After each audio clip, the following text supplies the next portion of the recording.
കുഞ്ഞിനുണ്ടാക്കാൻ എങ്ങനെ പഠിച്ച റബ്ബ് റൂഹിന് ഊതുന്ന കൂട്ടത്തിൽ വേറെയും കുറച്ച് കാര്യങ്ങൾ പറയണ്ട. അതെന്താ? ഇസ്ലാം മതത്തിൽ ജനിച്ചു പോയത് കൊണ്ട്, ഒന്നും സമ്പാദിക്കുവാൻ കഴിയാത്തത് കൊണ്ട്, വിയർപ്പിന്റെ അസുഖം ഉള്ളത് കൊണ്ട്, ജനിച്ചുപോയ ആ മതത്തെ തള്ളിപ്പറഞ്ഞാൽ, അതിനെ പരദൂഷണമാക്കി പറഞ്ഞാൽ, അതിനെ ക്രൂരമായ ഭാഷയിൽ പരിഹസിച്ചാൽ കാശ് തരാൻ ഒരുപാട് ആൾക്കാർ ഈ നാട്ടിലുണ്ടെന്നറിഞ്ഞപ്പോൾ ഇസ്ലാം മതത്തിൽ നിന്നും വ്യതിചലിച്ചുകൊണ്ട്, ഇസ്ലാം മതത്തെ വ്യഭിചരിച്ചുകൊണ്ട്, ആരിഫ് ഹുസൈൻ എന്ന ഹാർപ്പിക് ഹുസൈൻ പൊതുവേദികൾ കെട്ടിക്കൊണ്ട് പരസ്യമായി ഇസ്ലാം മതത്തെ തള്ളിപ്പറയുന്ന ഒരു സംവാദം, അതൊന്നും നമുക്ക് കേൾക്കാം. കുഞ്ഞിനുണ്ടാക്കാൻ എങ്ങനെ പഠിച്ച റബ്ബ് ഒരു ബീജത്തിൽ നിന്നിട്ട് അതിനിങ്ങനെ പല പല ഘട്ടങ്ങളാക്കി മാറ്റി, നുത്തുഫത്തി പിന്നെ ഇങ്ങനെ മാറ്റി ചോരക്കട്ട മാംസക്കഷ്ടം, പിന്നെ ഇങ്ങനെ കഴിഞ്ഞ് 4 മാസം ആകുമ്പോൾ റൂഹിന് ഊതുന്ന കൂട്ടത്തിൽ വേറെയും കുറച്ച് കാര്യങ്ങൾ പറയണ്ട. അതെന്താ പറയാത്ത? എന്താ പറഞ്ഞോളൂ. ആ കുട്ടി സ്വർഗത്തിലാണോ നരകത്തിലാണോ എന്ന് വരെ പറയുന്നില്ലേ?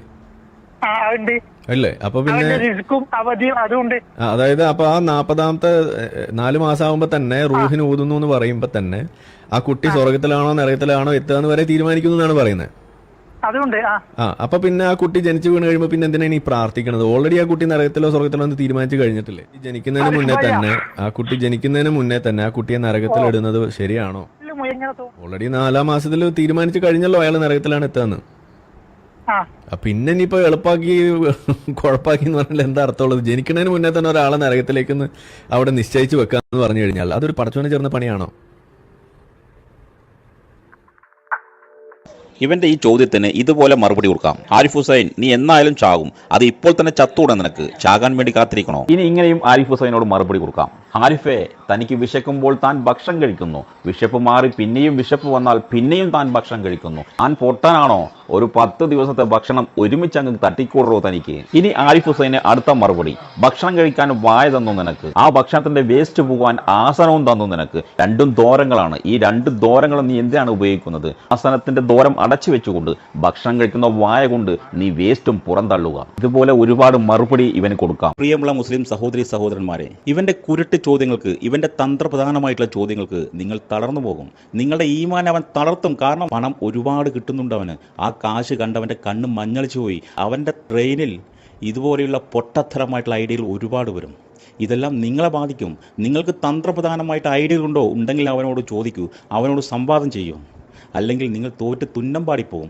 ആ തുന്നം പാടൽ എനിക്ക് കിട്ടുന്ന കാശാണ് എന്നും കൂടെ നിങ്ങൾ മനസ്സിലാക്കണം. ഇവനുള്ള മറുപടി കേൾക്കുക എല്ലാവരും.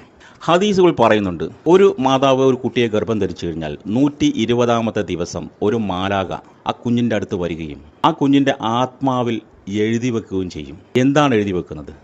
റിസ്ക്, ഉടമ്പടി, അവൻ്റെ ആയുസ്സും, അവൻ സന്തോഷവാനായിരിക്കുമോ ദുഃഖവാനായിരിക്കുമോ എന്നുള്ള വിഷയങ്ങൾ, അവൻ സ്വർഗവാസിയാകുമോ നരകവാസിയാകുമോ എന്നും എഴുതി വെക്കും. അല്ലാതെ പറയുകയല്ല ചെയ്യുന്നത്. ഇവൻ പറയുന്നുണ്ടല്ലോ എന്നാണ്, പറയുകയല്ല ചെയ്യുന്നത്, എഴുതി വെക്കുക. അവൻ്റെ ആത്മാവിൽ അത് എഴുതപ്പെടും. ഈ എഴുതിയ കാര്യങ്ങൾ ഇവൻ എന്നാണ് അറിയുക? ഇവൻ്റെ മരണസമയത്താണ് ഇവൻ ആ എഴുത്ത് എവിടെയാണ് എഴുതി എന്നുള്ള കാര്യം ഇവനെ തന്നെ അറിയുക എന്നാണ് ഇസ്ലാം മത വിശ്വാസികൾ വിശ്വസിക്കുന്നത്. Note point. ഇതിൽ പറയുന്നത് എഴുതി വെക്കുക എന്നുള്ള മാത്രമേ ഉള്ളൂ. അല്ലാതെ നീയോട് പറയുന്നില്ല നീ സ്വർഗത്തിലാണ് മോനെ, നീ നരകത്തിലാണ് മോനെ എന്ന് പറയുന്നില്ല. ഇതെന്തിനാണ് എഴുതുന്നത് എന്ന് ചോദിച്ചു കഴിഞ്ഞാൽ, അള്ളാഹു എല്ലാം മുൻകൂട്ടി അറിയുന്നവനാണ്. മനുഷ്യ, നീ വെറും പരീക്ഷണ വസ്തു മാത്രമാണെന്ന് മരണസമയത്ത് നീ തിരിച്ചറിയുവാൻ വേണ്ടി മാത്രമാണ് ഇപ്രകാരം എഴുതി വെക്കുന്നത്. ഇസ്ലാമിനെ വല്ലാതെ ഇവൻ തള്ളി പറയുമ്പോൾ, മനസ്സിൽ വേദന തോന്നുമ്പോൾ, നിങ്ങൾ ഇവനോട് ഫോൺ വിളിച്ചുകൊണ്ട് ഇവനോട് സംവാദത്തിന് പോകുമ്പോൾ ഇവൻ ഇതുപോലെ കുരുട്ട് ചോദ്യങ്ങൾ കൊണ്ടുവരും.